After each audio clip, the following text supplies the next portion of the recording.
El aire de la noche del sábado estaba impregnado del aroma a jazmín y de una falsa cordialidad. Desde mi silla de mimbre, observaba el porche de la casa que yo misma había diseñado hacía 30 años. Un espacio de 200 metros cuadrados que ahora se sentía ajeno. Un escenario montado para una obra en la que yo era una simple espectadora.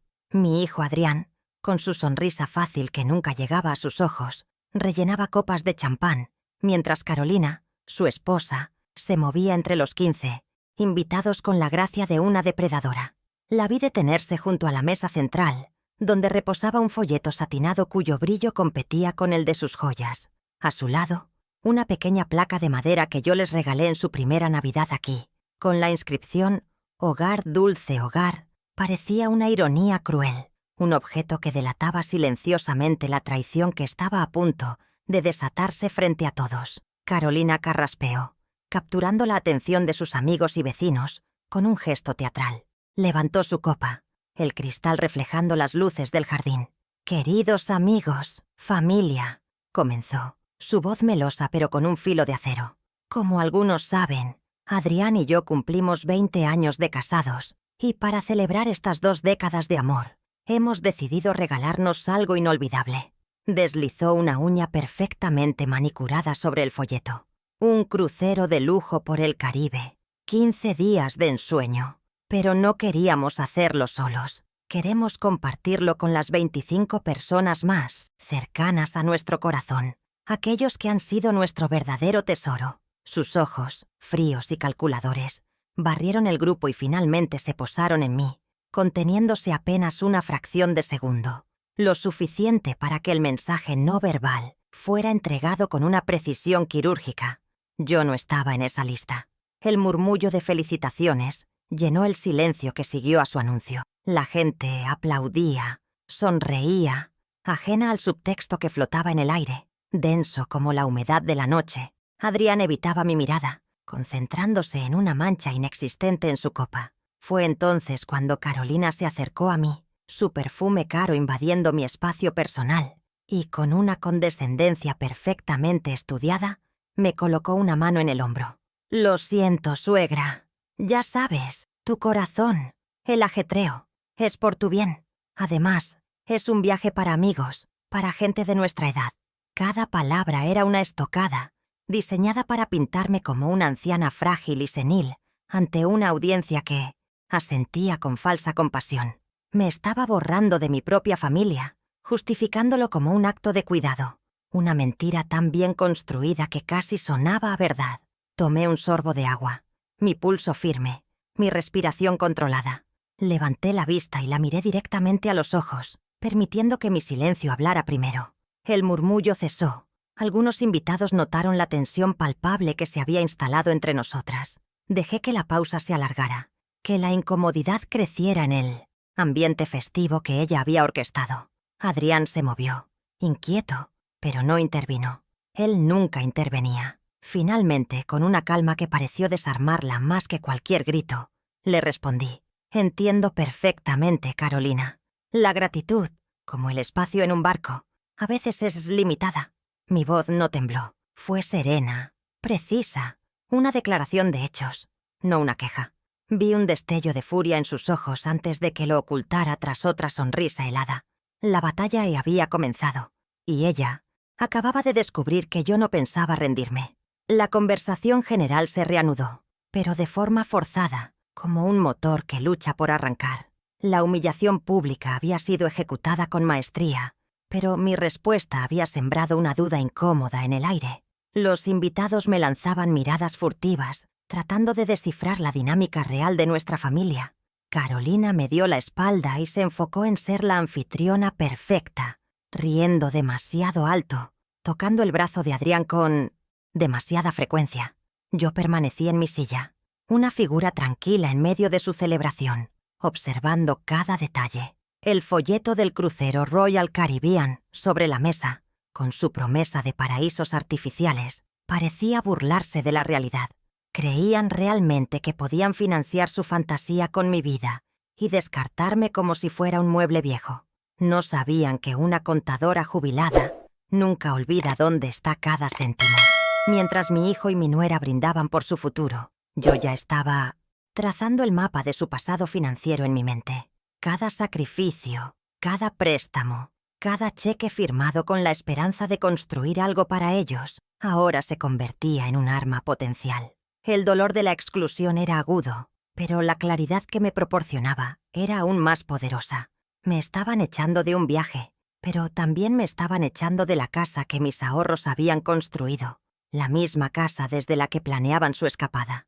Esa pequeña placa de «Hogar, dulce hogar» ya no era un simple adorno. Era la prueba material de la disputa, el epicentro de la guerra silenciosa que estaba a punto de declarar. Ellos veían a una anciana indefensa. No veían a la estratega que había detrás de mis ojos cansados. La noche avanzaba, y yo me convertí en una observadora silenciosa, una auditora de mi propia vida. Registré las sonrisas falsas, los elogios vacíos de los invitados, y, sobre todo, la arrogancia de Carolina, quien ya se sentía la dueña absoluta de todo lo que me rodeaba. Creía que su victoria era total, que la humillación de esta noche sería el sello final de mi irrelevancia. Pero cada brindis en su honor era, sin que ellos lo supieran, un brindis por mi inminente liberación. El crucero no era solo un viaje para ellos, era el catalizador que yo necesitaba para despertar del letargo del amor incondicional. ¿Cómo podían ser tan ciegos? No se daban cuenta de que al excluirme, me habían dado la única cosa que realmente necesitaba, la distancia para verlos por quienes eran. En realidad, el primer acto de su obra había concluido. Ahora comenzaba el mío, uno que no se desarrollaría en un porche iluminado, sino en la fría lógica de los bancos, las notarías y los registros de propiedad. Me levanté lentamente y con una inclinación de cabeza apenas perceptible hacia los anfitriones, me retiré a mi habitación. No necesitaba decir más. Mi silencio a partir de ese momento sería mi declaración más elocuente. La fiesta podía continuar, pero su fecha de caducidad ya estaba fijada. Lo que ellos no sabían es que la fiesta de despedida era, en realidad, mi bienvenida a la justicia. La verdadera celebración estaba por comenzar, y yo sería la única anfitriona. Si esta historia ya ha comenzado a resonar contigo, cuéntame en los comentarios desde qué ciudad o país me estás escuchando. Dale like si crees que ninguna mujer debería ser silenciada, para que este relato llegue a más personas que necesiten escucharlo. Mi retiro a mis aposentos no fue una derrota, sino una retirada estratégica a mi verdadero campo de batalla, la memoria. Lejos del champán y las risas forzadas, me senté en mi escritorio, el mismo desde donde había construido el futuro de Adrián, y abrí el libro de contabilidad de mi vida. Las cifras comenzaron a desfilar en mi mente, nítidas e implacables. Recordé las noches de los años 90, cuando Adrián estaba en la universidad. Durante el día yo era la contadora principal en una firma constructora, una posición de alta responsabilidad que demandaba toda mi energía. Pero al caer la tarde, cuando otras madres descansaban, yo comenzaba mi segundo turno. Desplegaba los libros de pequeñas empresas locales sobre la mesa del comedor y trabajaba hasta las 2 de la madrugada, sumando, restando, cuadrando balances ajenos para poder pagar su matrícula. Fueron 15 años así, sin vacaciones, sin lujos, solo el sonido de la calculadora y el olor a café quemado. Cada semestre, el pago a la universidad privada era una sangría financiera. Recuerdo perfectamente la cifra total, porque la tengo grabada a fuego en la memoria. $90,000, un monto que, en aquella época, representaba una pequeña fortuna, el equivalente a un departamento bien ubicado. Adrián nunca supo la magnitud real de ese esfuerzo. Yo me encargaba de que él solo viera la normalidad, la facilidad con la que su educación parecía materializarse, como si el dinero brotara de los árboles del jardín. Le compraba los libros más caros, me aseguraba de que tuviera la mejor computadora. «Es una inversión en tu futuro, hijo», le decía, y lo creía con cada fibra de mi ser. ¿Cómo iba a imaginar que esa inversión terminaría financiando el lujo de quienes me darían la espalda? La ironía es un veneno que se sirve frío. Luego vino su boda, hace exactamente 20 años. Carolina quería una celebración por todo lo alto. un evento que reflejara la posición social a la que aspiraba, no la que realmente tenía. Adrián, como siempre, cedió a sus deseos. El presupuesto se disparó y para evitar que comenzaran su vida de casados con deudas, fui yo quien asumió la carga. Solicité un préstamo personal de $25,000 a mi nombre, con una tasa de interés que me quitaba el sueño. Mi esposo acababa de ser diagnosticado con la enfermedad que se lo llevaría años después, y nuestros ahorros estaban destinados a su tratamiento. Nadie supo de ese préstamo. Lo pagué religiosamente durante 10 años, mes a mes, y la última cuota la liquidé en 2009, un año después de haber enviudado. Lo celebré sola, en silencio, con una taza de té. El siguiente gran sacrificio llegó en 2010. Adrián y Carolina tuvieron la idea de fundar una empresa de importaciones. Tenían la energía, la ambición, pero les faltaba lo más importante, el capital inicial. Para ese entonces, yo vivía en mi apartamento de soltera, un pequeño refugio de 60 metros cuadrados, lleno de recuerdos. Sin dudarlo, lo puse en venta. «Mamá, es una oportunidad de oro.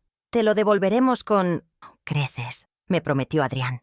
La venta se cerró por $75,000. Les entregué el cheque íntegro, el valor de mi independencia, el último patrimonio que me quedaba además de esta casa. Nunca vi un solo dividendo de esa empresa. Nunca me mostraron un balance. La empresa creció, su estilo de vida mejoró, pero mi inversión se desvaneció en una nebulosa de excusas. Cuando mi esposo falleció, me convencieron de mudarme con ellos a esta casa, que legalmente era mía. «Para que no estés sola, mamá. Nosotros te cuidamos», dijeron. Al principio parecía un arreglo sensato, pero poco a poco, el cuidado se transformó en control. Primero fueron pequeñas cosas, sugerencias sobre mis gastos, comentarios sobre mis amistades. Luego pasaron a manejar mis finanzas directamente. «Déjanos la burocracia a nosotros. Tú descansa», insistía Carolina. Fue ella quien me sugirió consolidar todas mis cuentas en un solo banco, su banco de confianza, para simplificar mi vida. Yo, cegada por el duelo y el deseo de confiar en mi única familia, acepté. Fue como entregarles las llaves de mi fortaleza sin siquiera pedir un recibo a cambio. Recuerdo vívidamente el día que firmé el poder notarial, hace 5 años. Estábamos en una notaría elegante, y Carolina no dejaba de repetir que era un mero trámite. «Es solo para emergencias médicas, suegra. Imagina que te pasa algo y no podemos acceder a tus cuentas para pagar el hospital. Es una protección para ti». Me mostraron un documento lleno de jerga legal, y Adrián, con la mirada baja, señaló dónde debía firmar. Confié. Firmé mi nombre en la línea punteada sin leer la letra pequeña. Un error imperdonable para una contadora. Les di el poder de actuar en mi nombre, creyendo que era un acto de amor y previsión. No sabía que estaba firmando mi propia sentencia de despojo, entregándoles un arma cargada que usarían contra mí sin vacilar. A partir de ese momento, la transparencia financiera desapareció por completo. Cada vez que intentaba preguntar por el estado de mis ahorros o las inversiones que supuestamente estaban haciendo con mi dinero, la respuesta era una cortina de humo. «Mamá, los tiempos han cambiado. Los mercados son complejos. No te enredes con esto», decía Adrián con un tono condescendiente. Carolina era más directa. «Confía en nosotros, Inés. Estamos multiplicando tu patrimonio. Es para protegerte de ti misma, de tu tendencia a no arriesgar».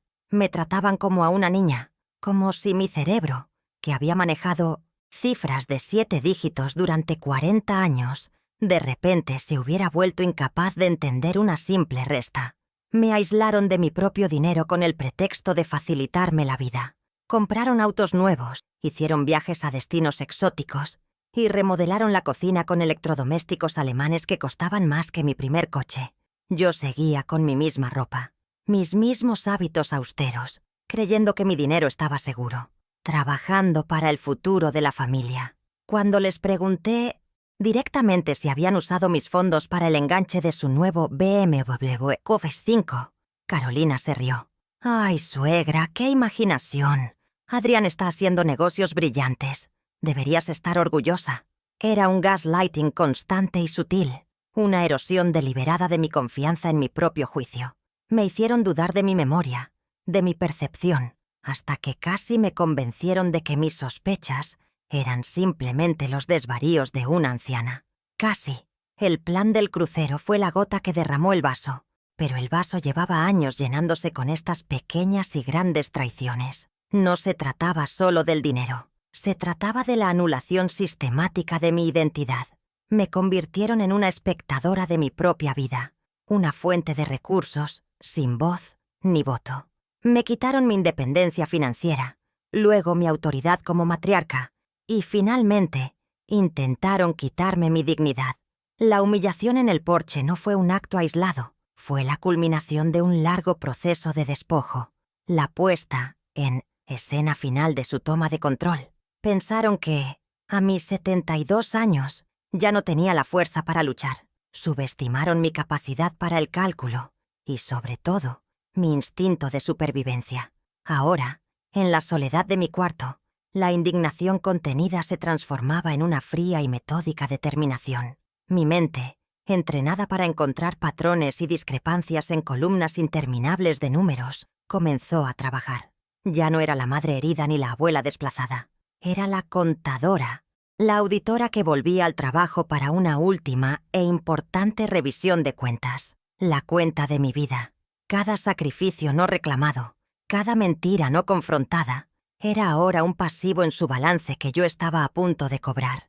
¿Creían que habían heredado mi dinero? Estaban equivocados. Lo único que iban a heredar eran las consecuencias de sus actos. Revisé mis documentos personales, los pocos que había guardado en una caja de seguridad en mi armario, lejos de sus miradas indiscretas. Allí estaba mi copia del testamento de mi esposo, las escrituras originales de la casa a mi nombre y algunos extractos bancarios antiguos. Eran piezas de un rompecabezas que aún no podía armar por completo, pero sentía que las claves estaban allí.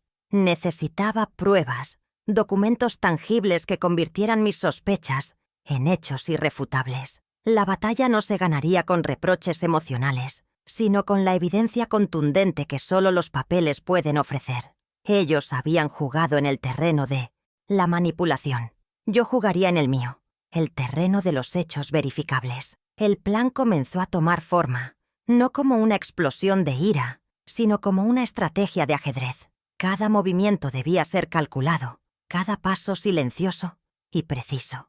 Mi primer objetivo era obtener una copia completa de ese poder notarial que firmé a ciegas. Necesitaba entender el alcance exacto del arma que les había entregado. El segundo paso sería rastrear el flujo del dinero, una tarea para la que estaba más que cualificada. El sábado por la noche no solo se descorcharía champán en mi casa, en mi mente también se descorcharían las verdades que habían permanecido ocultas durante demasiado tiempo. La auditoría había comenzado, y yo no descansaría hasta que el balance final fuera justo. El lunes por la mañana, la casa estaba sumida en un silencio denso, cargado de resaca y palabras no dichas. Adrián y Carolina dormían hasta tarde, recuperándose de su fiesta de autocelebración. Para mí, sin embargo, el día había comenzado al alba. Mi primer movimiento fue hacia la pequeña caja de seguridad que guardaba en el fondo de mi armario, un vestigio de mi antigua vida de independencia. Con manos firmes, marqué la combinación y la abrí.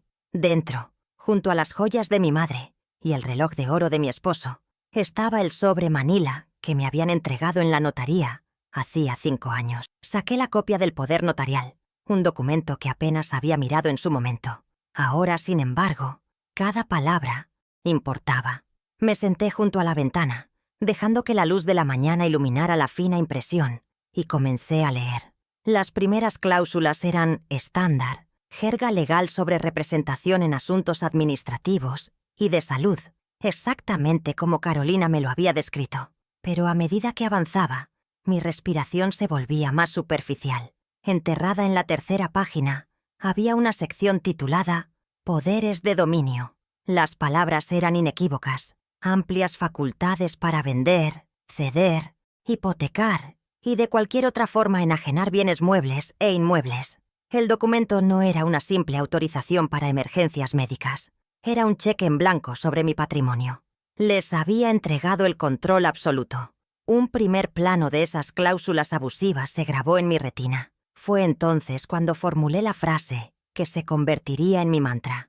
Les di mi confianza, pero ellos querían mi patrimonio. El papel temblaba ligeramente en mis manos, no por debilidad, sino por la furia helada que comenzaba a recorrer mis venas. Con esa primera prueba en mi cartera, sentí la necesidad de validar mis crecientes temores. Casualmente, mientras regaba las rosas del jardín delantero, vi a mi vecina, la señora Carmen, recogiendo su correspondencia.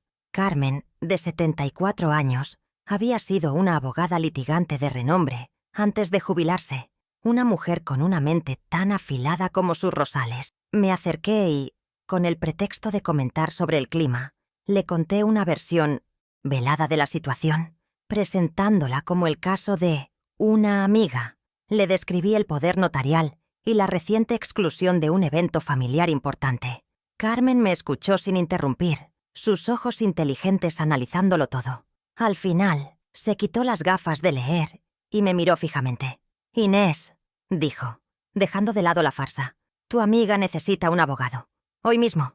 Y necesita extractos bancarios de los últimos 5 años». Su consejo fue el empujón que necesitaba para pasar de la sospecha a la acción concreta. Esa misma tarde, solicité un taxi y me dirigí a la sucursal central del banco, la misma que Carolina había elegido para mí.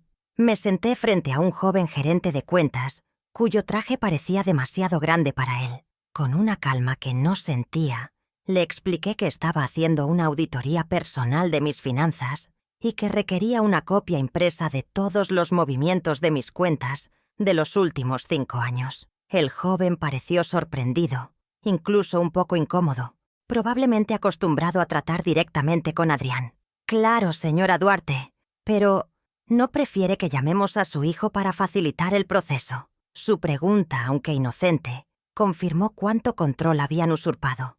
«No, joven», respondí con firmeza. «Quiero los extractos yo misma. Ahora».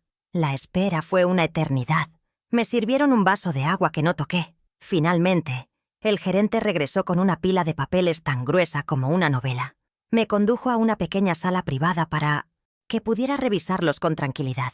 Comencé por el año más reciente y fui retrocediendo, mis ojos de contadora escaneando las columnas de débitos y créditos. Buscaba anomalías, grandes sumas que no tuvieran una explicación lógica. Durante horas, solo vi los gastos cotidianos que ellos manejaban y transferencias menores. Por un momento, una horrible duda me asaltó. ¿Y si me había equivocado? ¿Y si todo era producto de mi imaginación, como ellos querían hacerme creer? Pero deseché esa idea. Los números no mienten, solo hay que saber interrogarlos. Y entonces, lo encontré, fechado el 10 de enero de 2023, hace poco menos de 2 años. Una única transferencia saliente, ordenada desde la banca en línea a la que yo nunca había tenido acceso. El destinatario, una cuenta conjunta a nombre de Adrián Duarte y Carolina Méndez. El monto, $150.000. La descripción, traspaso de inversión. Contuve el aliento. El gerente, que había entrado a ver si necesitaba algo, notó mi rostro impasible. Me señaló la línea en el papel impreso. «Aquí está, señora Duarte», dijo, como si me mostrara el clima. Pero lo que me estaba mostrando era el epicentro del terremoto. En ese instante, supe que el crucero de $85.000 y mucho más se estaba pagando con el sudor de mi vida. Los números no mentían, y estos gritaban traición. Salí del banco con el pesado fajo de papeles en mi bolso. El peso de la evidencia era literal y figurado. Ahora tenía 2 pilares para mí: caso, el poder notarial abusivo, y la transferencia injustificada. Pero necesitaba algo más, algo que conectara directamente el dinero con sus intenciones, algo que desmantelara la probable excusa de que estaban invirtiendo mi dinero. Necesitaba una confesión. Sabía que Carolina era impenetrable, una fortaleza de negaciones y mentiras bien construidas. Adrián, sin embargo, era el eslabón débil. Su culpa era su talón de Aquiles, una debilidad que su esposa explotaba para controlarlo, y que yo, su madre, ahora usaría para liberarme. Compré una pequeña grabadora digital en una tienda de electrónica, un dispositivo no más grande que mi pulgar, y tracé el plan para la conversación que debía tener con mi hijo. Esa noche, encontré a Adrián solo en el estudio, revisando unos documentos con el ceño fruncido. La oportunidad era perfecta.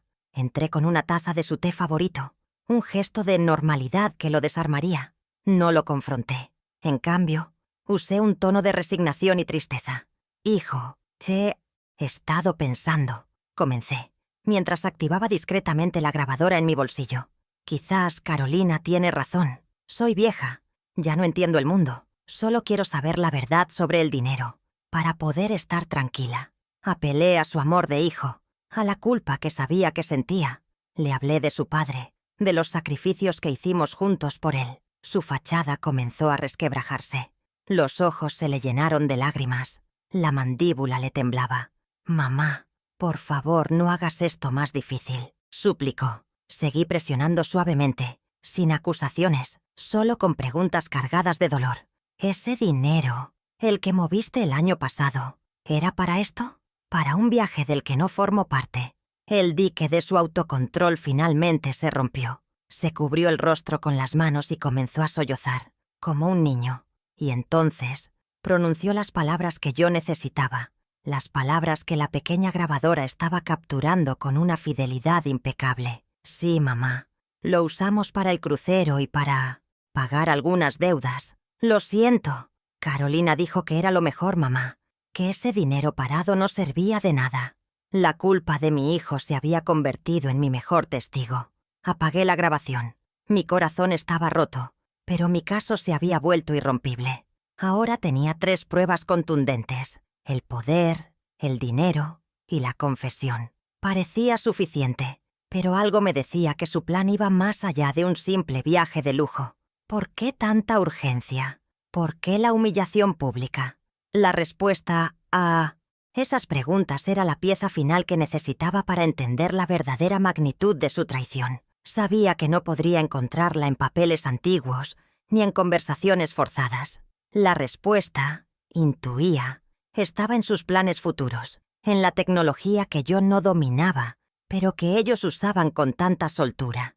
Necesitaba acceso a sus comunicaciones, a sus correos electrónicos, y para eso necesitaba un aliado que pudiera moverse en ese mundo digital sin levantar sospechas. Solo había una persona en la que podía confiar: mi nieto Tomás. Tomás, con sus 18 años, era un joven noble y observador, atrapado en la telaraña de lealtades entre sus padres y yo. A diferencia de ellos, él me visitaba en mi habitación, me preguntaba cómo estaba, y notaba las injusticias con una claridad que sus padres habían perdido hacía mucho tiempo. A menudo lo veía frustrado por el trato que me daban, pero se sentía impotente para intervenir. Sabía que pedirle ayuda era ponerlo en una posición difícil, pero el riesgo de perderlo todo era demasiado grande. Esperé al viernes por la mañana, cuando sus padres habían salido a una de sus reuniones sociales, y lo invité a mi habitación. Le conté una parte de la verdad, lo suficiente para que entendiera la gravedad de la situación, sin cargarlo con todos los detalles sórdidos. Le expliqué que sospechaba que sus padres estaban tomando decisiones financieras sin consultarme y que necesitaba verificar algo en sus correos electrónicos para mi tranquilidad. No le pedí que hackeara nada, solo que me ayudara a usar la tableta familiar, un dispositivo que yo nunca tocaba y que ellos solían dejar olvidado en el salón. Tomás me miró, sus ojos llenos de una comprensión que superaba su edad. No hizo preguntas incómodas, simplemente asintió. «Claro, abuela, te ayudaré». Su lealtad incondicional fue un bálsamo en medio de tanto dolor. Juntos bajamos a la sala de estar, donde la tableta descansaba sobre la mesa de café, un portal abierto a los secretos de mis verdugos. ¿Qué encontraríamos allí dentro? Tomás encendió la tableta con una facilidad que me maravilló. Sus dedos volaban sobre la pantalla mientras abría la aplicación de correo. «¿Qué buscamos exactamente, abuela?», preguntó en voz baja. Le di una palabra clave: inmobiliaria. Mi instinto me decía que si su plan era deshacerse de mí, el primer paso sería deshacerse de la casa. El buscador procesó la petición y en segundos apareció una lista de resultados. La mayoría eran boletines y publicidad sin importancia. Pero entonces, un correo electrónico captó mi atención. El remitente era Carolina. El destinatario, una agencia inmobiliaria de lujo. Y la fecha estaba fechado para el lunes siguiente, el primer día que estarían en su crucero. Mi corazón dio un vuelco. Le pedí a Tomás que abriera el mensaje. El texto era breve, pero cada palabra era una puñalada. Carolina solicitaba una tasación urgente de la propiedad, adjuntando la dirección de mi casa, para iniciar el proceso de venta lo antes posible. Mencionaba que los propietarios estarían de viaje durante las próximas 2 semanas, facilitando así las visitas de posibles compradores. Lo habían planeado todo a mis espaldas. No solo querían mi dinero, querían borrar mi hogar, mi historia, y probablemente dejarme en un asilo mientras ellos huían con el producto de la venta. Su plan no era solo un viaje, era una huida definitiva, una liquidación total de mi existencia para financiar la suya. «Imprímelo, Tomás, por favor», le susurré, mi voz apenas un hilo. Él, con el rostro pálido por la indignación, conectó la tableta a la impresora de forma inalámbrica. El zumbido de la máquina al imprimir esa hoja fue, para mí, el sonido de la justicia poniéndose en marcha. Tomás me entregó el papel, el texto del correo electrónico resaltado en un amarillo fosforescente, como una advertencia tóxica. Esa hoja era la prueba reina, la que demostraba premeditación y alevosía, la que convertía un abuso de confianza en un fraude calculado. Ahora tenía todas las piezas. El rompecabezas de su crueldad estaba completo, y la imagen que mostraba era más monstruosa de lo que jamás hubiera imaginado. Con las 4 pruebas en mi poder, el poder notarial, los extractos, la grabación y el correo electrónico, me sentí extrañamente en calma. La incertidumbre había desaparecido, reemplazada por una certeza de acero. Ya no había lugar para la duda o la pena. Solo había espacio para la acción. Sabía que no podía enfrentarlos yo sola. Necesitaba un profesional, alguien que pudiera traducir mi dolor y mis pruebas en un lenguaje que el sistema legal entendiera y respetara. El consejo de la señora Carmen resonó en mi cabeza. Necesitaba al mejor abogado que pudiera encontrar, y lo necesitaba de inmediato. El tiempo corría en mi contra, y la fiesta de despedida del sábado se acercaba como una fecha límite, inamovible. Dediqué el resto del viernes a investigar. Usé la vieja computadora de mi esposo, lenta, pero funcional, y busqué abogados especializados en derecho patrimonial y abuso de confianza contra personas mayores. Encontré un nombre que se repetía en varios foros, con excelentes recomendaciones. El licenciado Ramiro Beltrán. Su oficina no estaba lejos. Su perfil destacaba su reputación de ser implacable, meticuloso y, sobre todo, discreto. Era exactamente lo que necesitaba. No quería un escándalo familiar que se resolviera con gritos y llantos en la sala de estar. Quería una operación quirúrgica, una intervención legal que fuera tan precisa y devastadora como sus propios planes. Tomé el teléfono y marqué su número. La suerte, por primera vez en mucho tiempo, pareció estar de mi lado. Conseguí una cita para el mismo lunes por la mañana, aprovechando una cancelación de última hora. La voz de su secretaria al teléfono fue profesional y tranquilizadora. «Traiga todos los documentos que considere relevantes, señora Duarte». Colgué el teléfono y respiré hondo. El primer paso de mi contraofensiva estaba dado. Pasé el fin de semana fingiendo normalidad, una tarea actoral que merecía un premio. Soporté las conversaciones sobre el crucero, las listas de equipaje de Carolina, la emoción fingida de Adrián. Asentía, sonreía vagamente, mientras en mi interior mi mente repasaba una y otra vez la estrategia. Cada sonrisa suya era un recordatorio del correo electrónico. Cada mención del Caribe era un eco de la grabación. El lunes salí de casa con la excusa de una cita médica rutinaria. En mi bolso llevaba una carpeta cuidadosamente organizada. Cada prueba estaba en un folio de plástico, etiquetada y ordenada cronológicamente. Al llegar a la oficina del licenciado Beltrán, me encontré con un espacio sobrio y profesional, que olía a libros y a justicia. El propio Beltrán era un hombre de unos 50 años, de mirada penetrante y gestos medidos. Me escuchó sin interrumpir durante casi una hora. Le presenté mi historia, no como una víctima, sino como una cliente, presentando un caso.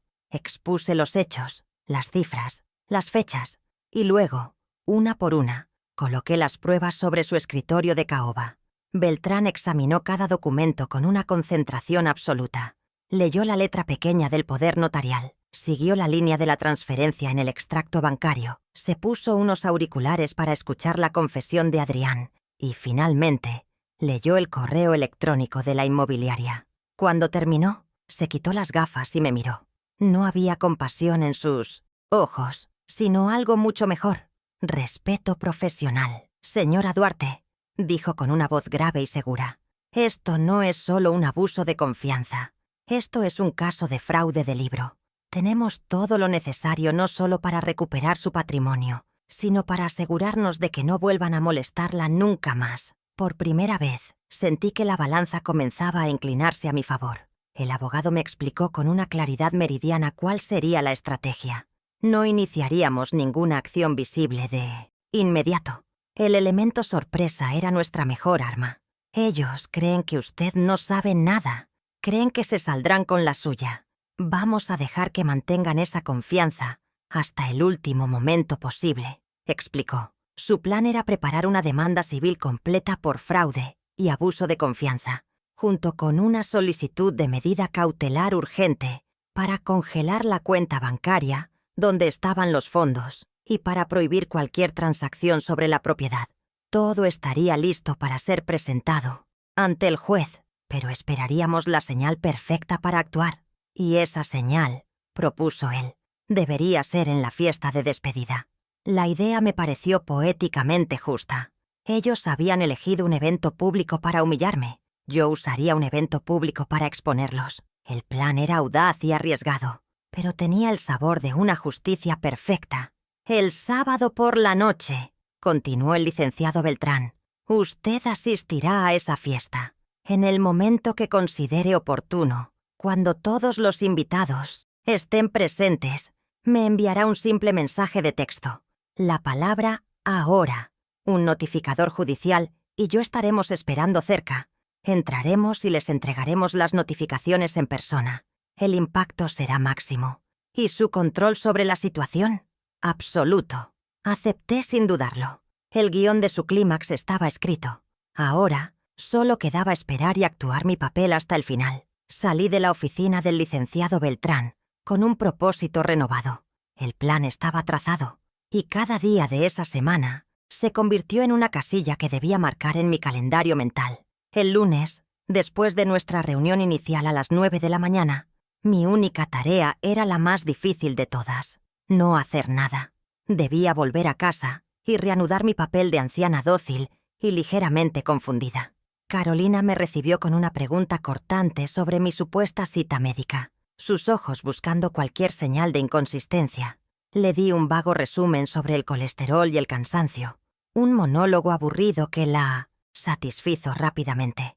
Mientras ella volvía a sus catálogos de viaje, yo sentía el peso de la carpeta en mi bolso, un secreto que ardía en silencio. La primera fase de la ejecución, la del engaño, había comenzado. El martes a las 3 de la tarde, tal como habíamos acordado, me reuní nuevamente con mi abogado. Esta vez, el encuentro fue en un café discreto lejos de nuestro barrio. Le entregué la pila completa de extractos bancarios que había recogido la semana anterior. Observé cómo sus dedos, expertos, pasaban las páginas, su mirada deteniéndose en la misma transferencia de $150,000 que había detenido mi corazón. «Perfecto», murmuró, haciendo una anotación en su libreta. «Con esto, la trazabilidad del dinero es innegable. La solicitud de la medida cautelar será sólida como una roca». Me explicó que su equipo ya estaba redactando los documentos legales, trabajando contra el reloj para tener todo listo antes del sábado. Cada documento que le entregaba era un clavo, más en el ataúd de su impunidad.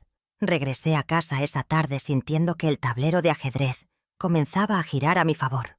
Mis piezas, antes arrinconadas, ahora se movían sigilosamente hacia posiciones de poder.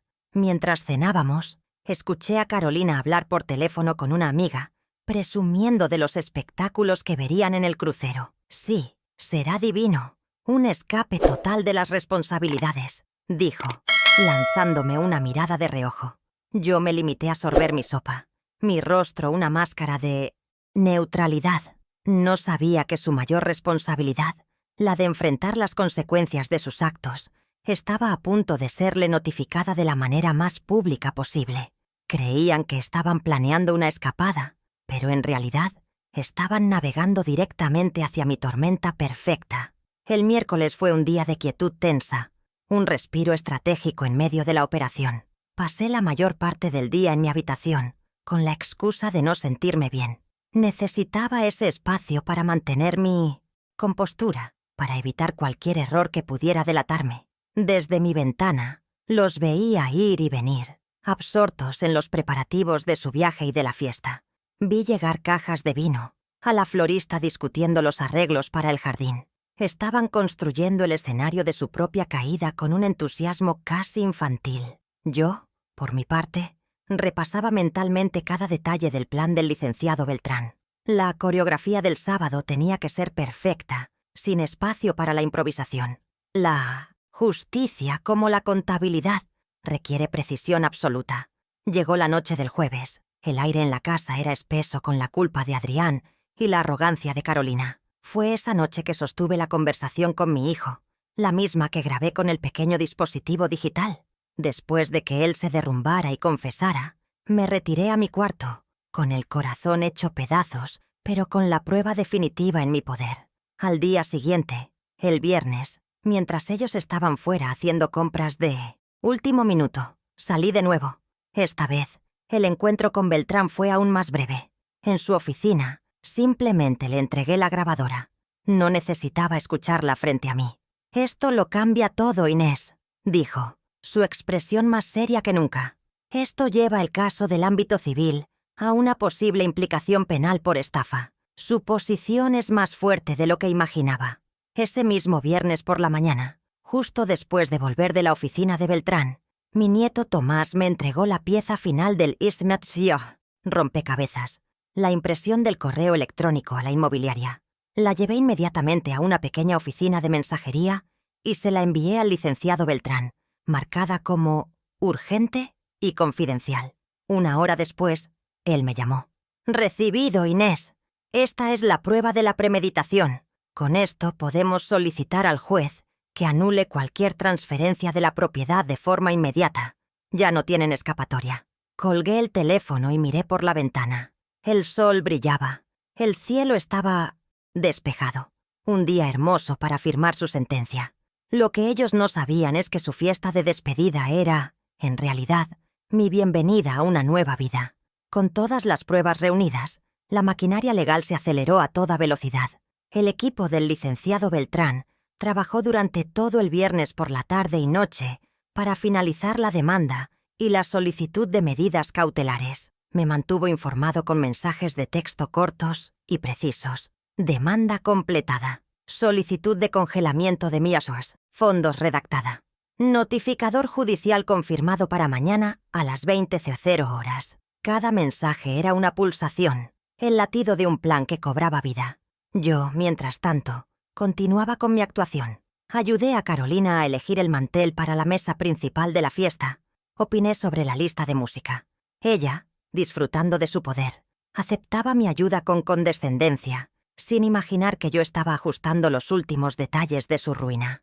El sábado llegó, el día D. Me desperté con una calma que me sorprendió a mí misma. Ya no había ira, solo una determinación fría como el acero. Observé cómo transformaban el jardín en un salón de fiestas, con luces, mesas elegantes y un pequeño escenario para el brindis. Cada detalle era una ironía. La música que eligieron, las flores que compraron, todo pagado con mi dinero. Estaban, literalmente, financiando el evento que marcaría su fin. Adrián me evitaba más que nunca, su rostro demacrado por una culpa que no se atrevía a confesar. Carolina, en cambio, estaba radiante, ebria de anticipación. Para ella, esa noche era la culminación de sus ambiciones, la víspera de su gran escape. No podía estar más equivocada. A las 7 de la tarde, Una hora antes de que comenzara la fiesta, me encerré en mi habitación. Me vestí con un sencillo pero elegante vestido azul marino, el favorito de mi difunto esposo. No era un atuendo de víctima, sino de autoridad. Me miré al espejo y vi a una mujer de 72 años que había sido subestimada, pero que no estaba rota. Envié un último mensaje de texto a Beltrán. Todo en orden, a la espera de la señal. Su respuesta fue inmediata. Estamos en posición a 2 calles de su casa. A su señal, sincronicé mi reloj con el de la pared. La cuenta regresiva había comenzado. La segunda fase, la de la confrontación, estaba a punto de empezar. Bajé las escaleras justo cuando llegaban los primeros invitados. Saludé a algunos vecinos con una sonrisa serena. Carolina, al verme, me dedicó una mirada de sorpresa, como si no esperara que tuviera el ánimo para participar. «Qué bien te ves, suegra», dijo, con un tono que sugería lo contrario. «Gracias, querida. No me perdería esta noche por nada del mundo», respondí, y por primera vez en mucho tiempo, mis palabras contenían la más absoluta y literal de las verdades. Me senté en un lugar estratégico, desde donde tenía una vista clara de la entrada del jardín y del pequeño escenario. Desde allí, sería testigo y directora de la escena final. Los invitados fueron llegando, llenando el jardín con sus conversaciones y risas. Conté 25, exactamente el número que Carolina había mencionado. Todos estaban allí. Los amigos que debían ser testigos, la audiencia que ella misma había convocado para su triunfo y que ahora presenciaría su caída. Observé a mi hijo y a mi nuera moverse entre la gente, recibiendo abrazos y felicitaciones. Parecían la pareja perfecta, el epítome del éxito, pero yo conocía la verdad que se escondía bajo esa fachada brillante. Conocía el poder notarial, la transferencia, la confesión grabada, el correo electrónico, y sabía que en una carpeta, a solo 2 calles de distancia, descansaba la prueba de todo ello. A las 8:30, cuando la fiesta estaba en su apogeo, Carolina tomó un micrófono y subió al pequeño escenario. Adrián la siguió, con una copa de champán en la mano. El murmullo de la gente se calmó. El momento que había estado esperando, el clímax de su arrogancia, había llegado. «Queridos amigos, gracias por estar aquí», comenzó Carolina. Mientras ella daba su discurso ensayado, yo deslicé mi mano en mi bolso y saqué mi teléfono móvil. Mis dedos se posaron sobre la pantalla, listos para escribir el mensaje. El pulso se me aceleró, no por miedo, sino por la adrenalina de la justicia inminente. Iba a recuperar el control de mi vida, y lo iba a hacer en mis propios términos. Esta noche celebramos no solo 20 años de amor, sino el comienzo de una nueva aventura. Continuó levantando su copa. Un viaje que simboliza todo lo que hemos construido. En ese instante su mirada se cruzó con la mía. Le sostuve la mirada, y por un segundo creo que vio algo en mis ojos. Una calma, una certeza que la desconcertó. Apartó la vista rápidamente y siguió con su discurso. Fue mi señal. Con un movimiento rápido y preciso, escribí la única palabra necesaria en el mensaje de texto.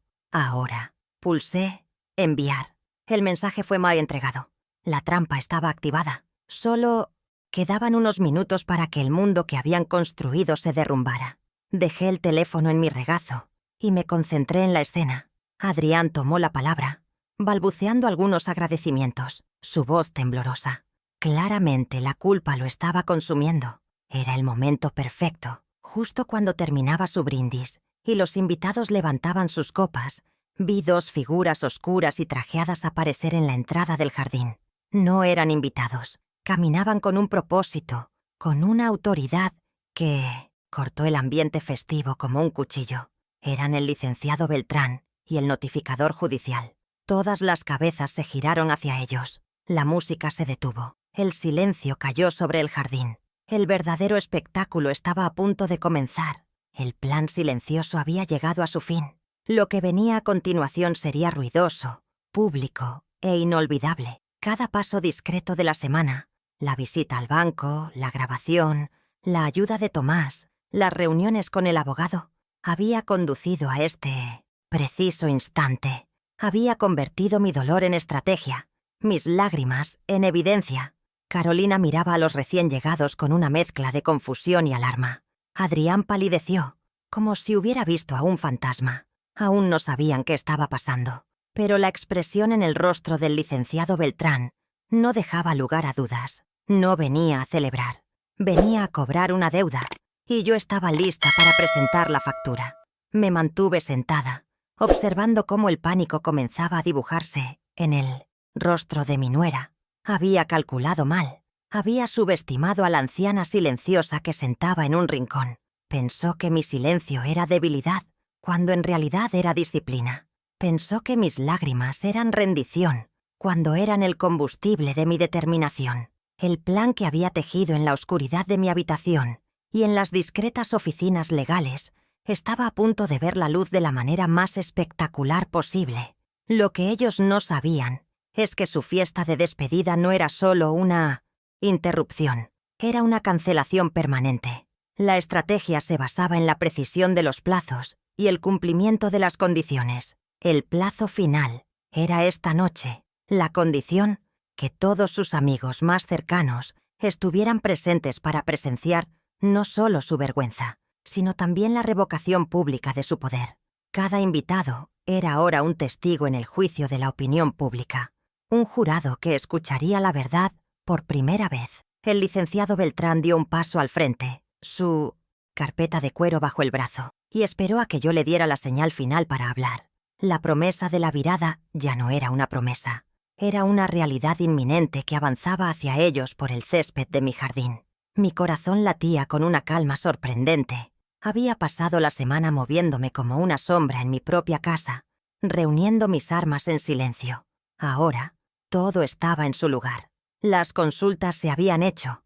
Las notificaciones estaban listas para ser entregadas. Las auditorías rápidas de mi vida habían revelado una malversación masiva de confianza y de fondos. El plan, ejecutado bajo un velo de secreto absoluto, había sido un éxito. La sorpresa en los rostros de Adrián y Carolina era mi primera victoria, la prueba de que mi estrategia había funcionado a la perfección. Miré a mi alrededor, al círculo de rostros confundidos. Estos eran los amigos a los que querían impresionar, la sociedad ante la que querían validar su estatus, y sería ante ellos que su verdadero carácter quedaría expuesto. No habría escapatoria, no habría forma de reescribir esta historia. El abogado esperaba mi señal. Me levanté lentamente de mi silla. Todos los ojos se posaron en mí. El silencio era total. El poder en esa fiesta había cambiado de manos, y yo estaba a punto de usarlo. El plan silencioso culminaba aquí. Había seguido cada paso con la meticulosidad de una contadora cerrando el balance del año. Cada activo robado sería recuperado. Cada pasivo fraudulento sería expuesto. El resultado final de esta auditoría no sería una simple corrección de números, sino una reestructuración completa de mi vida y de la de ellos. La fiesta de Buen Viaje se había transformado, tal como lo había planeado, en una audiencia pública. Y yo, Inés Duarte, era la fiscal, la testigo principal y, finalmente, la juez. Cuando me levanté, un silencio expectante se apoderó del jardín. Adrián y Carolina me miraron, sus rostros una mezcla de pánico y confusión. Di un solo paso adelante, un movimiento que me posicionó no como una invitada, sino como la anfitriona que retomaba el control. Fue la única señal que el licenciado Beltrán necesitó. Avanzó con el notificador a su lado, deteniéndose a unos metros del pequeño escenario. Su presencia era una anomalía imposible de ignorar. Un bloque de granito en medio de un arroyo festivo. Abrió su carpeta de cuero con una deliberación que helaba la sangre. «Buenas noches», dijo, su voz grave y clara resonando en el silencio absoluto. «Mi nombre es Ramiro Beltrán y soy el representante legal de la señora Inés Duarte, la única y legítima propietaria de este inmueble». Cada palabra fue un golpe de martillo, demoliendo la fachada que mi hijo y mi nuera habían construido. La declaración del abogado fue la primera onda de choque. La palabra propietaria resonó con una finalidad devastadora. Vi a Carolina dar un paso involuntario hacia atrás, su sonrisa congelada ahora una mueca de incredulidad. «¿Qué significa esto? ¿Quién es? ¿Usted?», espetó, su voz perdiendo el tono meloso para revelar la estridencia que se escondía debajo. Adrián, por su parte, Parecía haberse encogido. Su rostro perdió todo color y buscó mi mirada a través del jardín, sus ojos suplicando una explicación que yo no pensaba darle. Los invitados se miraban unos a otros, sus expresiones pasando de la confusión a una fascinación morbosa. El ambiente de fiesta se había evaporado, reemplazado por la tensión palpable de una sala de tribunal. Esta era mi primera victoria, el poder de la verdad interrumpiendo su mentira. El licenciado Beltrán ignoró por completo la pregunta de Carolina, dirigiéndose únicamente a ella y a Adrián. Estoy aquí para entregar 2 notificaciones formales. La primera es la revocación inmediata, con fecha de hoy, de cualquier poder notarial otorgado por la señora Duarte a Adrián Duarte o a Carolina Méndez. Hizo una pausa, permitiendo que la información se asentara. El notificador dio un paso al frente y extendió un sobreoficial hacia mi hijo. Adrián lo miró como si fuera una serpiente, incapaz de mover la mano para recibirlo. La dinámica había cambiado irreversiblemente. Ya no eran ellos los que tomaban decisiones sobre mi vida. Ahora eran los receptores pasivos de acciones legales que yo había iniciado. El control que habían ejercido durante años se estaba desintegrando frente a la misma audiencia que habían convocado para aplaudirles. La segunda notificación cayó con aún más peso. Adicionalmente, continuó Beltrán, su tono imperturbable, se les notifica del inicio de un proceso legal en su contra por los delitos de abuso de confianza y fraude. Como parte de este proceso, se ha emitido una medida cautelar, efectiva inmediatamente, que congela la totalidad de los fondos en su cuenta bancaria conjunta. El jadeo colectivo de los invitados fue audible. Carolina finalmente reaccionó, su incredulidad transformándose en una furia desafiante. «¡Esto es ridículo! Mamá, dile que se detenga. Estás confundida, no sabes lo que haces». Sus palabras, antes tan efectivas para manipularme, ahora sonaban huecas y desesperadas. Se estaba enfrentando a un poder que no podía controlar con encanto o condescendencia, el poder de la ley. La tensión crecía, preparándolo todo para el gran enfrentamiento. Fue entonces cuando hablé por primera vez, mi voz serena cortando la histeria de Carolina. «No estoy confundida, Carolina. De hecho, es la primera vez en 5 años que veo las cosas con total claridad». Mis palabras no iban dirigidas a ella, sino a los invitados, a los testigos. Me acerqué lentamente al escenario, tomando el micrófono que Adrián había dejado caer. «Les pido disculpas por la interrupción de esta velada tan reveladora». Mi calma era un contrapunto devastador a su pánico. Adrián finalmente tomó el sobre de manos del notificador, sus dedos temblorosos. La pequeña victoria estaba asegurada. Había cambiado el tablero de juego. Los había puesto a la defensiva y les había quitado su activo más preciado, la apariencia de respetabilidad. Pero esto aún no había terminado. El abogado había asestado los primeros golpes, los puramente legales y formales. Había establecido el nuevo marco de poder, pero no había revelado las pruebas que lo sustentaban. Eso me correspondía a mí. La tensión en el jardín era casi insoportable. Los invitados, antes amigos y vecinos, ahora eran una audiencia cautiva, esperando el siguiente acto de un drama familiar que resultaba ser mucho más interesante que cualquier crucero. Adrián tenía la cabeza gacha, derrotado. Carolina, sin embargo, aún hervía de rabia, buscando una salida, una forma de darle la vuelta a la situación. No la encontraría. La había subestimado por última vez. Ahora era mi turno de hablar, de presentar las pruebas, de coreografiar el clímax de mi propia justicia. Este era el punto de no retorno. La revelación parcial había sido suficiente para destruir la fiesta y su reputación inmediata, pero yo necesitaba garantizar que su derrota fuera total y definitiva. El congelamiento de sus cuentas era un golpe maestro, una consecuencia financiera inmediata que los dejaba varados, sin acceso al dinero que me habían robado. Su viaje soñado se había hundido antes de zarpar, pero aún quedaba la cuestión de la casa, su plan de venderla y la humillación personal que yo había sufrido. El reverso intermedio había cumplido su función. Había despojado a mis antagonistas de su poder y había preparado el escenario para el golpe de gracia. El gran confronto estaba servido. Miré al licenciado Beltrán y asentí levemente. Él retrocedió, cediéndome el escenario por completo. Sostuve el micrófono, sintiendo su frío peso en mi mano. Recorrí con la mirada los rostros de los invitados y luego me detuve en mi hijo y mi nuera. Ya no había amor incondicional en mis ojos, ni dolor, solo la fría y serena determinación de una auditora a punto de presentar su informe final. Carolina mencionó que este viaje era para las 25 personas más cercanas a su corazón. Comencé, mi voz resonando con una claridad cristalina en el silencio de la noche.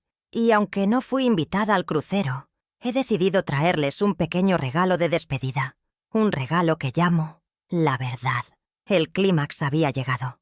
Mi voz, amplificada por el micrófono, se mantuvo firme, cortando el aire denso de la noche. Como les decía, he traído un regalo para que viajen ligeros de equipaje y de conciencia.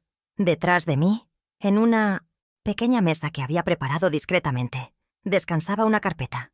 La abrí y saqué el primer documento. Era una copia ampliada, tamaño póster, del extracto bancario, montada sobre un cartón rígido para que todos pudieran verla.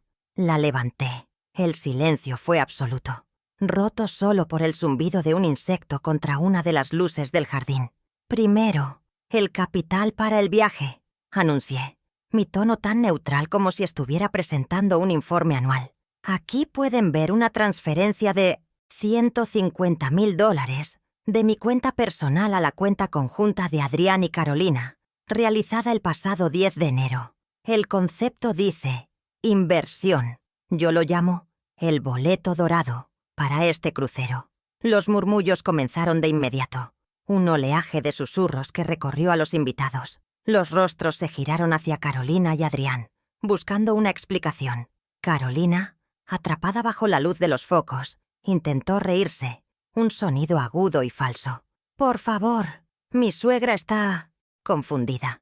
Ese fue un movimiento de negocios perfectamente legal que hicimos por su bien, pero su voz carecía de convicción. Adrián, por su parte, no podía ni siquiera levantar la vista del suelo, su cuerpo temblando visiblemente.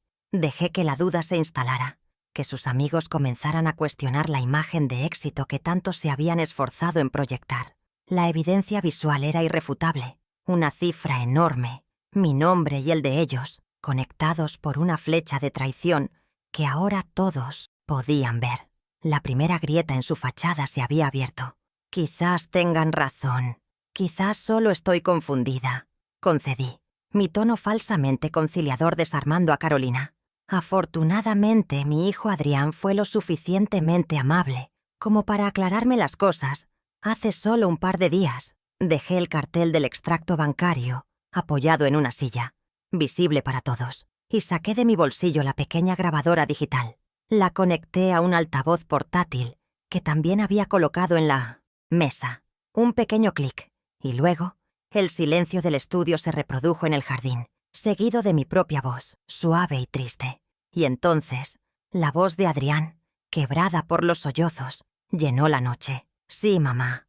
Lo usamos para el crucero y para pagar algunas deudas. Lo siento». Carolina dijo que era lo mejor, mamá, que ese dinero parado no servía de nada. La confesión de Adrián, desnuda y miserable, resonó entre los árboles y los rostros atónitos de los invitados. Si el extracto bancario había sido una grieta, esto fue un terremoto. La humillación de mi hijo fue total, su debilidad expuesta sin piedad. Carolina lo fulminó con la mirada, una expresión de odio puro en su rostro. Su intento de pintarme como senil se había derrumbado por completo con la propia voz de su esposo. El audio era la prueba irrefutable de su engaño deliberado. Algunos invitados negaban con la cabeza, otros se tapaban la boca, consternados. El ambiente ya no era de incomodidad, sino de abierta hostilidad hacia la pareja anfitriona. Adrián se cubrió el rostro con las manos, su cuerpo sacudido por sollozos silenciosos. La segunda prueba, la emocional, había dado en el blanco. «¡Apaga eso! ¡No tienes derecho!», gritó Carolina, dando un paso hacia mí, su rostro descompuesto por la rabia. «No puedes hacernos esto frente a todos nuestros amigos». Su apelación a la amistad, a la presión social, era su última y patética línea de defensa. Me mantuve inmóvil, y la miré con una calma gélida. «Estos no son tus amigos, Carolina», respondí, mi voz aún amplificada, llegando a cada rincón del jardín. «Son testigos, y yo no te estoy haciendo nada. Simplemente te estoy presentando la cuenta detallada de tus actos». Mi respuesta la detuvo en seco. La palabra testigos redefinió el rol de cada persona presente, convirtiendo su fiesta en una escena de crimen social.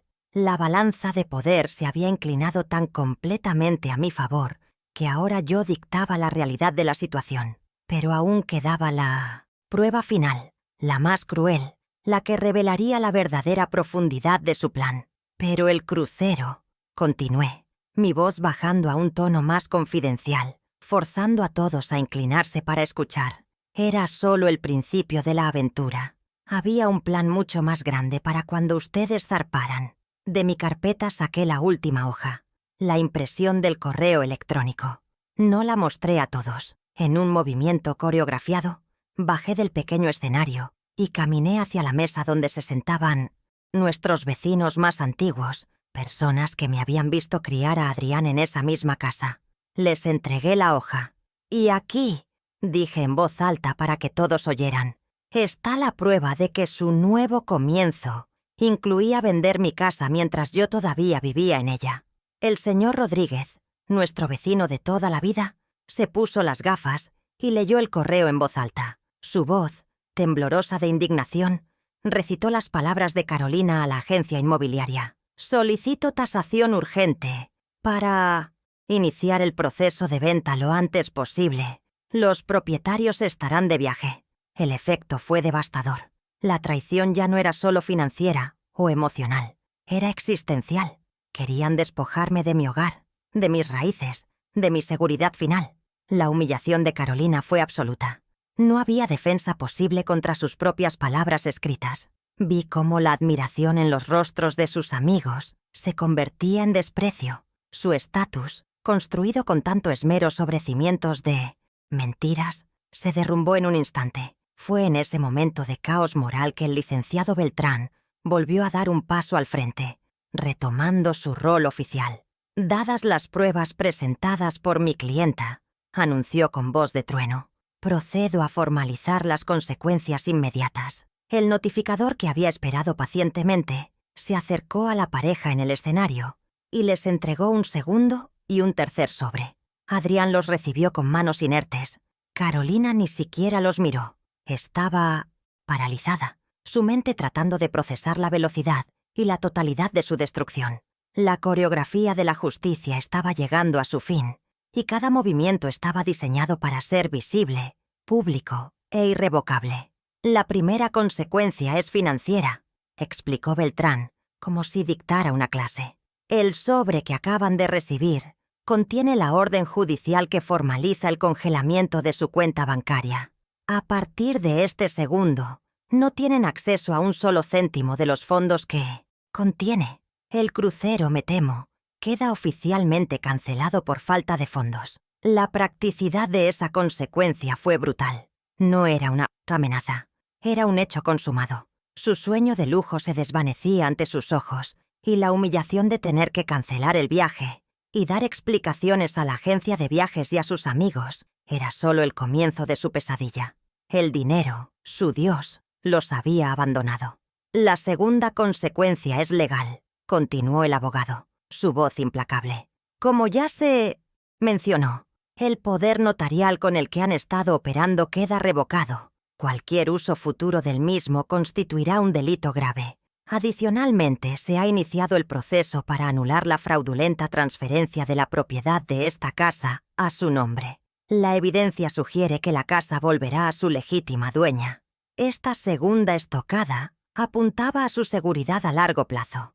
No solo perdían el control sobre mis finanzas, sino que el mayor activo que creían poseer, mi casa, se les escapaba de las manos. La palabra fraude ahora flotaba en el aire, una acusación que mancharía su reputación para siempre. Finalmente, la tercera consecuencia es patrimonial y doméstica, concluyó Beltrán, eligiendo sus palabras con una precisión letal. Este último sobre contiene una notificación extrajudicial. les otorga un plazo de 30 días naturales, a partir de mañana, para desalojar esta propiedad. El golpe final. No solo perdían el dinero y el control, sino también el techo sobre sus cabezas. Los 30 días no eran una negociación, eran una orden. Los habían reducido de supuestos dueños a simples inquilinos con un aviso de desalojo. La casa, el escenario de su triunfo, se había convertido en su prisión temporal. La tríada de consecuencias, dinero, casa, poder, había sido entregada. El balance, por fin, estaba siendo ajustado. Adrián finalmente se derrumbó por completo, cayendo de rodillas en el césped, sollozando sin control. «Mamá, ¿por qué?», gimió. La misma pregunta, desesperada de nuestra conversación privada, pero esta vez, frente a una audiencia. Me acerqué a él, no para consolarlo, sino para responderle.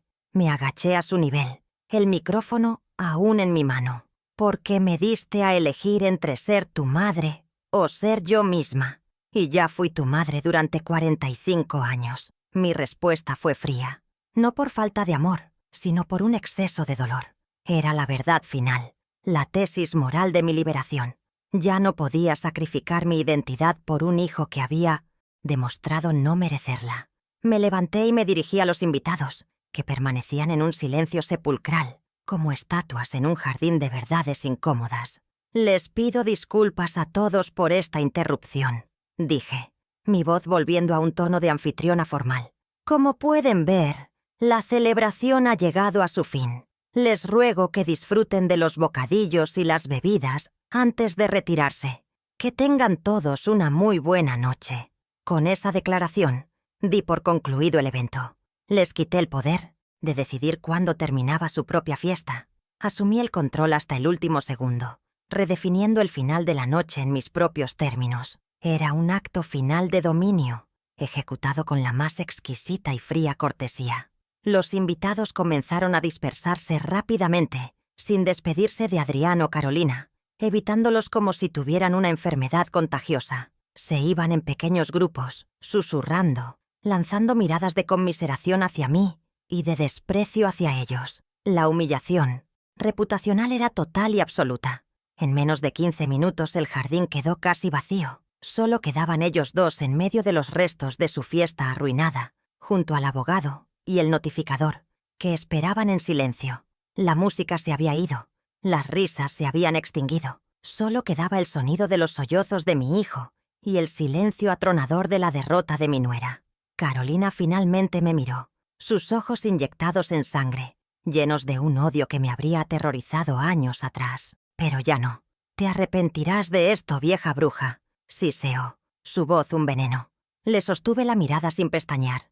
«No, Carolina», respondí con calma. «Ya me arrepentí durante 20 años de no haberlo hecho antes. Lo de hoy no es un final. Es el primer día de mi contabilidad personal, con las cuentas claras». Me di la vuelta sin esperar respuesta y caminé hacia la casa, mi casa, dejando atrás el desastre que ellos habían creado y que yo simplemente me había encargado de iluminar. La puerta se cerró a mis espaldas, un sonido definitivo. El licenciado Beltrán se encargó de los detalles finales, asegurándose de que entendieran las implicaciones de los documentos que habían recibido. Les explicó que cualquier intento de contactarme o coaccionarme sería añadido a la causa legal.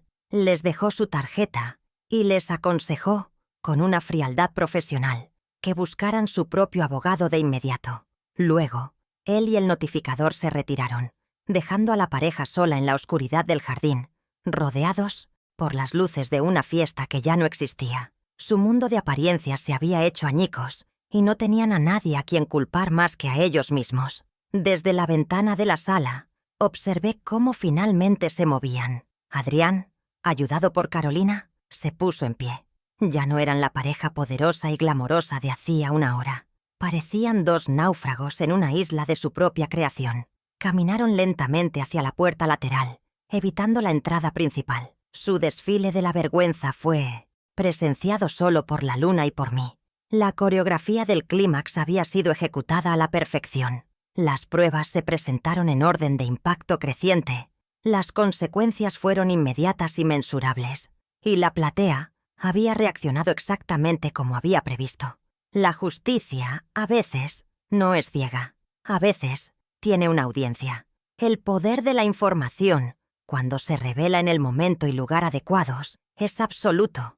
Durante años ellos controlaron la narrativa, pintándome como una anciana dependiente y confundida.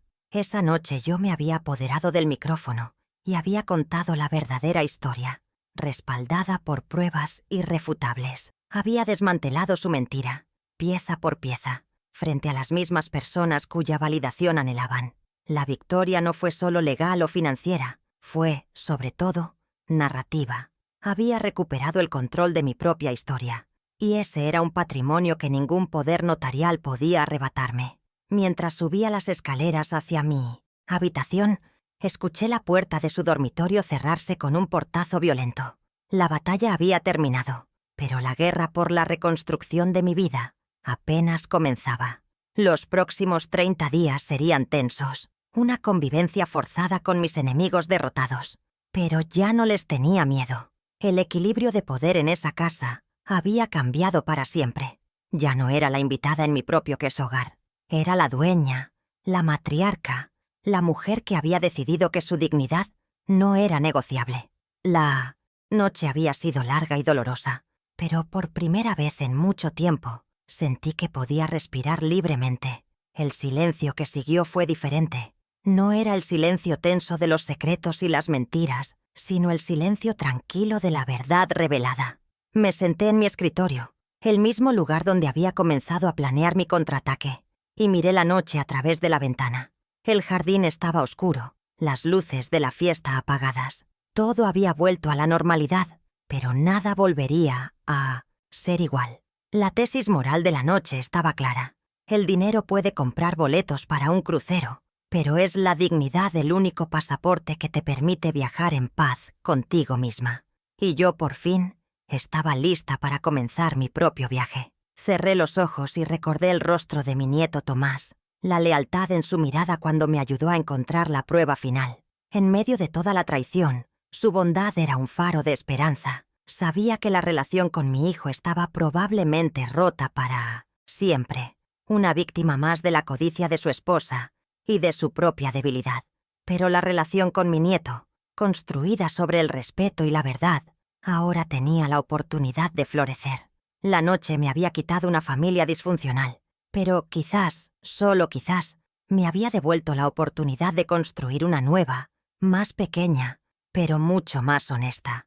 Las semanas que siguieron a la fiesta fueron de una quietud casi irreal. La casa, que durante 30 días fue un campo de batalla, silencioso, se convirtió en un purgatorio para Adrián y Carolina.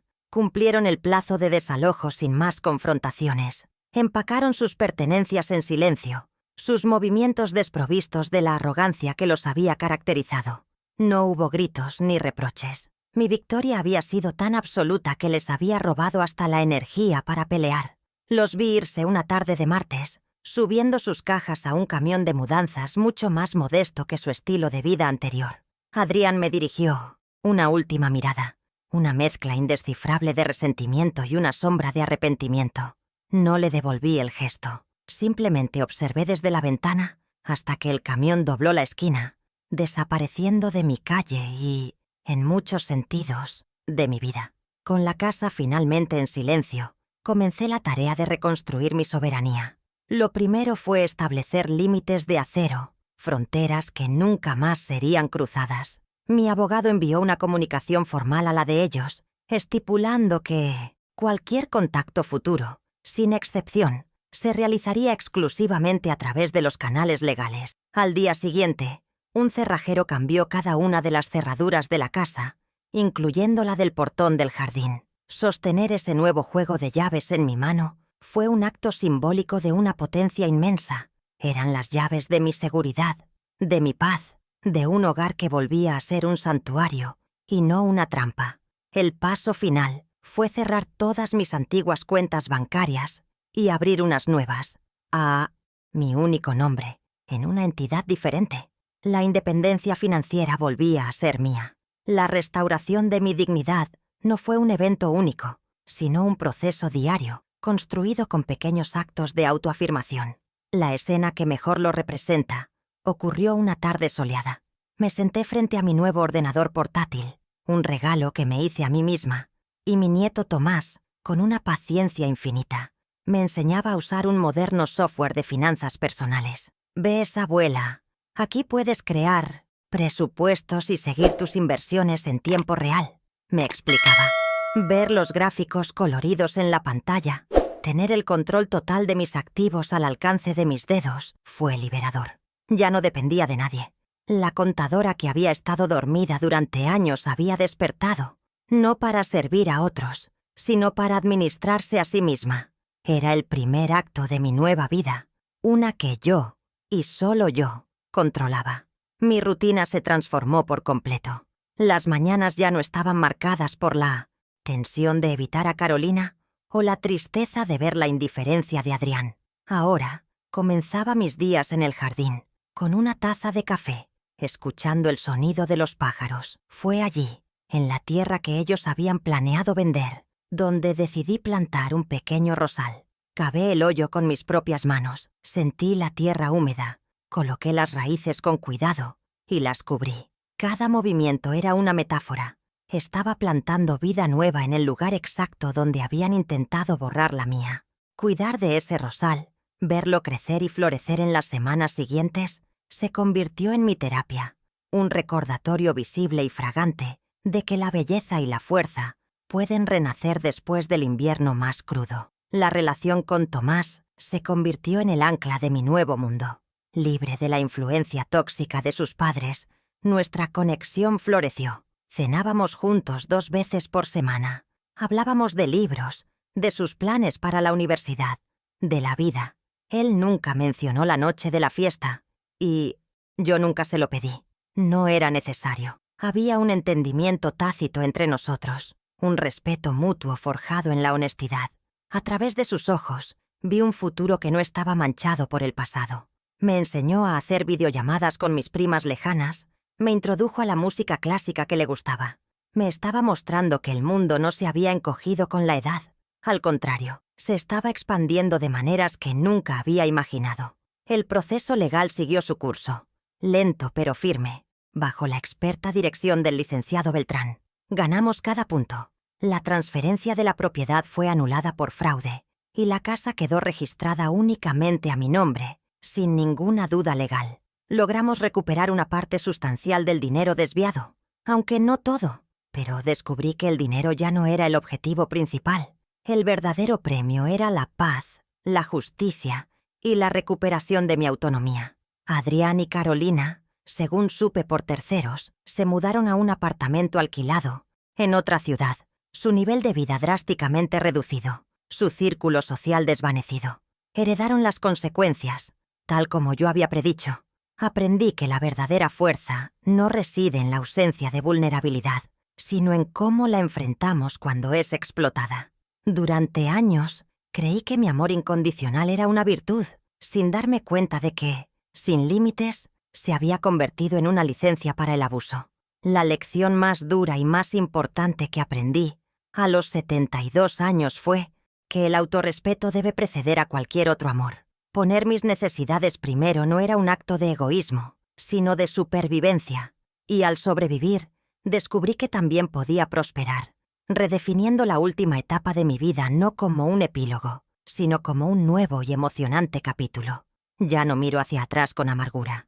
La traición fue una medicina amarga, pero necesaria para curarme de una ceguera que yo misma había permitido. Ahora, cuando camino por mi casa, no veo los fantasmas del pasado, sino los espacios de un futuro que estoy diseñando activamente. El porche donde fui humillada es ahora mi lugar favorito para leer al atardecer. La mesa del comedor donde trabajé noches enteras para la educación de mi hijo es ahora donde comparto risas con mi nieto. He recuperado no solo mis bienes, sino el significado de mi propio hogar. Cada rincón me pertenece, no solo legalmente, sino emocionalmente. Cuéntame abajo qué parte de esta historia te impactó más. Si crees que esta verdad merece ser escuchada por otras mujeres, deja tu like para que el algoritmo no la entierre y llegue más lejos. Durante años, cuadré las cuentas de otros. Finalmente, Aprendí a cuadrar la más importante, la de mi propia vida. El balance, por primera vez en mucho tiempo, es positivo.